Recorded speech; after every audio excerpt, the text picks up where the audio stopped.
कुछ दिनों में हम लोगों ने तय किया है कि जाकर वहाँ एक छोटी सभा करेंगे। आज उसका ही एक वैसी एक सभा आज आपने अपने जिले में देखी, जो छोटी सी एक सभा थी, जो जहानाबाद से बगल में 10 किलोमीटर दूरी पर थी। बिहार को जन स्वराज पार्टी बनने के बाद बिहार बदलाव के इस अभियान में दो बड़े कार्यक्रम जो हम लोग शुरू कर रहे हैं। एक 11 मई से, जो पिछले 4-5 वर्षों में नीतीश कुमार एनडीए की सरकार या बिहार की राजनीति, सामाजिक राजनीतिक जीवन के बहस के, चर्चा के सबसे बड़े 3 मुद्दे रहे हैं।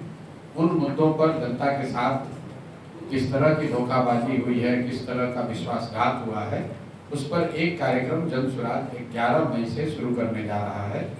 और 20 मई से मैं खुद बिहार बदलाव यात्रा की शुरुआत करूंगा, और वो शुरुआत जेपी के जन्मभूमि सिताब दियारा से सारण जिले में की जाएगी। तो पहले 20 तारीख से जो बदलाव यात्रा है उसके बारे में मैं आपको बता दूं।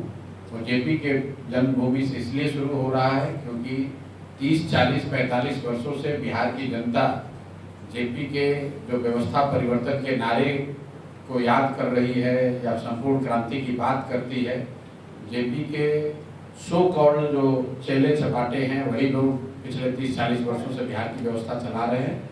बिहार में व्यवस्था परिवर्तन नहीं हुआ, इसलिए उस संकल्प को लेकर, जो जेपी के अधूरे संकल्प रह गए, उसको लेकर जन स्वराज और प्रशांत किशोर 20 तारीख को सिताब दियारा से एक बिहार बदलाव यात्रा शुरू करेंगे, जिसमें 120 दिनों में घर वापस गए बगैर एक बार जब शुरू करेंगे तो 240 विधानसभा क्षेत्रों में जाएंगे, वहीं पर रहेंगे, गाड़ी से जाएंगे, लेकिन कोशिश ये होगी कि ज़्यादातर प्रखंडों में, पंचायतों में, गाँव में जाएं, लोगों से मिले और जेपी के व्यवस्था परिवर्तन के संकल्प को फिर से पुनर्जीवित किया जाए। समाज के स्तर पर समाज उसके लिए तैयार हो, और उसका रास्ता जो हम लोग जन स्वराज में बता रहे हैं कि व्यवस्था परिवर्तन अगर करना है तो एक बार जाति, धर्म, नाली गली, 5 किलो अनाज ऊपर उठकर अपने बच्चों के लिए वोट कीजिए। जो बात मैं बता रहा हूँ उसी संदेश को लेकर हम लोग जाएंगे।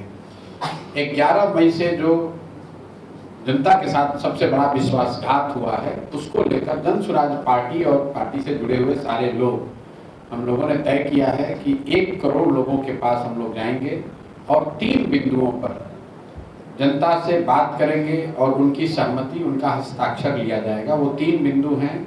पहला, पिछले 4-5 वर्षों में यहाँ जाति जनगणना को लेकर आप देख रहे हैं कि किस तरह की राजनीति करने की कोशिश की गई है। अब तो देश के स्तर पर भी उसकी बात हो रही है, लेकिन बिहार में जाति जनगणना आज से 2 वर्ष पहले कंप्लीट कर ली गई। 3-4 वर्षों से ये चर्चा चल रही है कि गणना होनी चाहिए, नहीं होनी चाहिए, अच्छा है, खराब है। पहले दिन से जन स्वराज का ये स्टांस रहा है कि इस तरह की किसी भी तरह की गणना, सर्वे, जनगणना से समाज को कोई नुकसान नहीं है, इसका फायदा ही है। फायदा इस नजरिए से है कि समाज के विभिन्न वर्गों के स्थिति के बारे में, आर्थिक, सामाजिक, शैक्षणिक स्थिति के बारे में अगर आपको बेहतर जानकारी मिलेगी तो निश्चित तौर पर उसका फायदा होगा। लेकिन वो फायदा तब होगा जब जो नतीजे आए उस पर सरकार कुछ काम करे। तो जो लोग ये चर्चा में भाग लेना चाह रहे हैं कि जातीय जनगणना होने से फायदा होगा कि नहीं, बिहार उनके सामने केस स्टडी के तौर पर आना चाहिए। 2 वर्ष पहले जातीय जनगणना पूरी हो गई। उस जनगणना के आधार पर यह पता चला कि आज भी 78 साल की आजादी के बाद और 35 वर्ष से सो कॉल्ड समाजवाद और सामाजिक न्याय की बात करने वाले लोगों की सरकार के बाद भी बिहार में सिर्फ 3% दलित समाज के बच्चे ही 12वीं क्लास पास करते हैं। 5% से कम अति पिछड़ा समाज के लोग 12वीं पास करते हैं। ये चीज उन्हीं की जनगणना में निकलकर आया, जिसको 7 नवंबर 2023 को बिहार विधानसभा में रखा गया। अब मजे की बात यह है कि आपके और हमारे लिए विषय ये है कि सरकार से ये पूछे कि भाई ये पता तो चल गया, उसके बाद 2 वर्ष में उन वर्गों के, बाकी की छोड़िए, उन वर्गों की शिक्षा की स्थिति को सुधारने के लिए कागज पर ही सही क्या आपने कोई योजना शुरू की, कोई वक्तव्य आपने देखा कि दलित या अति पिछड़ा समाज के बच्चों को बेहतर पढ़ाई के लिए, व्यवस्था के लिए कुछ नई सुविधा दी जाएगी? कुछ नहीं किया गया। उसी तरीके से उस जनगणना के आधार पर 24 नवंबर 2023 को नीतीश कुमार ने कहा तब लालू जी की पार्टी भी, तेजस्वी यादव भी उसी सरकार में उप मुख्यमंत्री थे। आप लोग भी भूल गए, 24 नवंबर को सरकार ने घोषणा की कि हर 94 लाख परिवार जो जातीय जनगणना में गरीब पाए गए हैं, गरीबी रेखा से नीचे पाए गए हैं, उनको 2 लाख रुपए की आर्थिक मदद की जाएगी। नेता भी भूल गए, पत्रकार भी भूल गए। तो अब उस बात को लेकर मैं जन सुराज परिवार बिहार के गांव-गांव में 11 तारीख से जाएगा और लोगों से हम लोग ये पूछना चाहते हैं, भाई तुमको 2 लाख रुपया मिला कि नहीं मिला? अगर नहीं मिला तो हस्ताक्षर करो कि मिलना चाहिए, क्योंकि मुख्यमंत्री ने कहा था। और नहीं तो सरकार ये माने कि जैसे मोदी जी 15 लाख रुपए का जुमला देकर गए थे, वैसे नीतीश कुमार और भाजपा की सरकार भी बिहार में जुमला दे रही है। उसी तरह एक दूसरा मुद्दा है, 2006 में नीतीश कुमार ने एक योजना शुरू की जिसमें यह बताया कि दलित महादलित परिवार के लोगों को, जो भूमिहीन लोग हैं, उनको 3 डिसमिल जमीन घर बनाने के लिए सरकार की ओर से मुफ्त दिया जाएगा। 2008 से हम लोग बैठे अभी 2025 में, कुल 18 साल हो गए। सरकारी आंकड़े बता रहे हैं कि 2,34,000 परिवारों को ही ये जमीन दी गई। उस पर भी प्लानिंग कमीशन का भी एक रिपोर्ट आया है जो बता रहा है कि सिर्फ 1,20,000 परिवारों को ही एक्चुअली जमीन मिला है, बाकी लोगों को जमीन सिर्फ कागज पर अलॉट हुआ, जमीन नहीं मिला। योजना के मुताबिक 50 लाख दलित महादलित परिवारों को ये जमीन मिलनी चाहिए थी, मिली 2,34,000 को, रियल में सिर्फ 1,20,000 को ही। तो इस पर भी हम लोग दलित परिवारों के पास जाना चाहते हैं और उनसे भी हस्ताक्षर अभियान का, उसमें भी उनको भी हिस्सा बनाया जाएगा। और तीसरा, जो अभी 3-4 बरस से बिहार में आप सुन रहे हैं, भूमि सर्वे, जमीन का, लैंड का डिजिटाइजेशन हो रहा है। ये भूमि सर्वे के नाम पर बिहार सरकार का राजस्व विभाग पूरे समाज से धन उगाही का एक नया जरिया बना लिया है।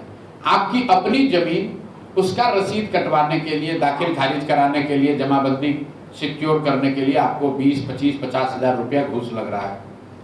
सरकार ये सब कर क्यों रही है? सरकार कह रही है कि हम लोग भूमि सुधार करने के लिए लैंड डिजिटाइजेशन कर रहे हैं, लैंड का रिकॉर्ड सुधार रहे हैं। और अभी आंकड़ा आया है सरकार का, फरवरी महीने तक सिर्फ 20% जमीन का ही लैंड का डिजिटाइजेशन हुआ है और हजारों करोड़ रुपया लोगों से उगाही कर ली गई। तो जो 3 मुद्दे हैं कि जातिगत जनगणना के आधार पर जिन 94 लाख परिवारों को 2 लाख रुपए देने की आपने बात कही थी, वो आपने दिया कि नहीं दिया? दूसरा, जो 50 लाख दलित महादलित परिवारों को 3 डिसमिल जमीन मिलनी थी, उन लोगों को जमीन मिली कि नहीं मिली? और तीसरा, जो भूमि सर्वे हो रहा है, इसमें लैंड डिजिटाइजेशन कितना, सर्वे कितना हो रहा है और लोगों से पैसा कितना लिया जा रहा है? इस अभियान को जन सुराज 11 मई से शुरू करेगा और इसकी शुरुआत मैं खुद नीतीश कुमार के अपने गांव कल्याण बिगहा नालंदा में करूंगा। ऐसा इसलिए कि पिछले 30 बरस से किसी की हिम्मत नहीं हुई है। लोग बाहर कहता चलिए हमारा गांव में तो नहीं हुआ, नीतीश कुमार के यहाँ तो जरूर हुआ होगा। इसलिए मैं नीतीश कुमार के गांव में ही जाकर ये तीनों बात चेक करना चाहता हूं, जनता के सामने, मीडिया के सामने दिखाना चाहता हूं कि नीतीश कुमार के गांव में भी किसी गरीब को 2 लाख रुपया नहीं मिला है। वहां पर भी ज्यादातर दलितों को 3 डिसमिल जमीन नहीं मिली है और वहां पर उनके गांव में भी लोगों को दाखिल खारिज और रसीद कटाने में पैसा वैसे ही लग रहा है जैसे जहानाबाद, अरवल, मधुबनी और दरभंगा के लोगों को लग रहा है। तो नीतीश के गांव से इस अभियान की शुरुआत 11 मई को मैं खुद अपने साथियों के साथ करूंगा और उसके बाद पूरे बिहार में 40,000 गांव में जन सुराज के साथी जाएंगे, घर घर जाकर इस 3 मुद्दे पर जनता को जगाएंगे और उनके साथ जो विश्वासघात हुआ है उसके बारे में, ये नीतीश भाजपा की सरकार के बारे में, इस बात को घर घर पहुंचाया जाएगा।